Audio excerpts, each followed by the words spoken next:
A warning against hypocrisy. Then Jesus said to the crowds and to his disciples, "The teachers of the law and the Pharisees sit in Moses' seat. So you must be careful to do everything they tell you.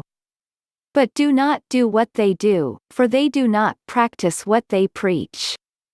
They tie up heavy, cumbersome loads and put them on other people's shoulders, but they themselves are not willing to lift a finger to move them. Everything they do is done for people to see. They make their phylacteries wide and the tassels on their garments long. They love the place of honor at banquets and the most important seats in the synagogues. They love to be greeted with respect in the marketplaces and to be called Rabbi by others. But you are not to be called Rabbi, for you have one teacher, and you are all brothers. And do not call anyone on earth Father, for you have one Father, and he is in heaven. Nor are you to be called instructors, for you have one instructor, the Messiah. The greatest among you will be your servant. For those who exalt themselves will be humbled, and those who humble themselves will be exalted." 7 Woes on the teachers of the law and the Pharisees. Woe to you, teachers of the law and Pharisees, you hypocrites! You shut the door of the kingdom of heaven in people's faces. You yourselves do not enter, nor will you let those enter who are trying to. Woe to you, teachers of the law and Pharisees, you hypocrites!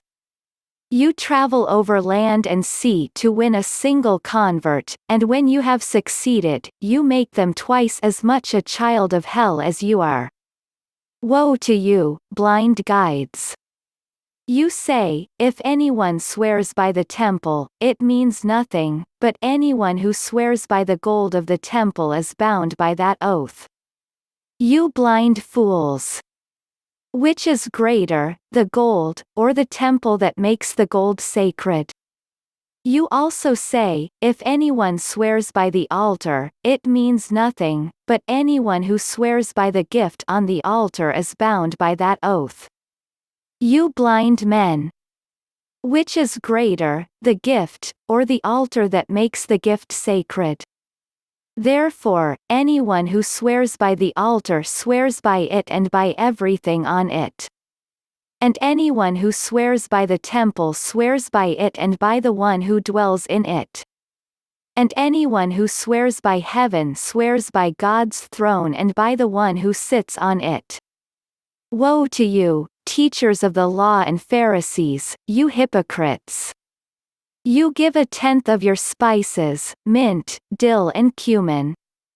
But you have neglected the more important matters of the law, justice, mercy and faithfulness. You should have practiced the latter, without neglecting the former. You blind guides! You strain out a gnat but swallow a camel. Woe to you, teachers of the law and Pharisees, you hypocrites! You clean the outside of the cup and dish, but inside they are full of greed and self-indulgence. Blind Pharisee! First clean the inside of the cup and dish, and then the outside also will be clean. Woe to you, teachers of the law and Pharisees, you hypocrites! You are like whitewashed tombs, which look beautiful on the outside but on the inside are full of the bones of the dead and everything unclean. In the same way, on the outside you appear to people as righteous but on the inside you are full of hypocrisy and wickedness. Woe to you, teachers of the law and Pharisees, you hypocrites! You build tombs for the prophets and decorate the graves of the righteous. And you say, if we had lived in the days of our ancestors, we would not have taken part with them in shedding the blood of the prophets. So you testify against yourselves that you are the descendants of those who murdered the prophets. Go ahead, then, and complete what your ancestors started. You snakes! You brood of vipers! How will you escape being condemned to hell?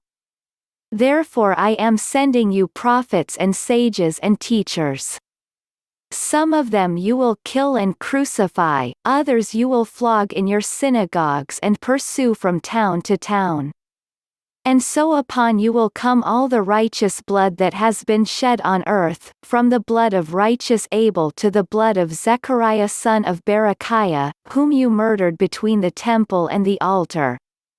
Truly I tell you, all this will come on this generation. Jerusalem, Jerusalem, you who kill the prophets and stone those sent to you, how often I have longed to gather your children together, as a hen gathers her chicks under her wings, and you were not willing. Look, your house is left to you desolate. For I tell you, you will not see me again until you say, Blessed is he who comes in the name of the Lord.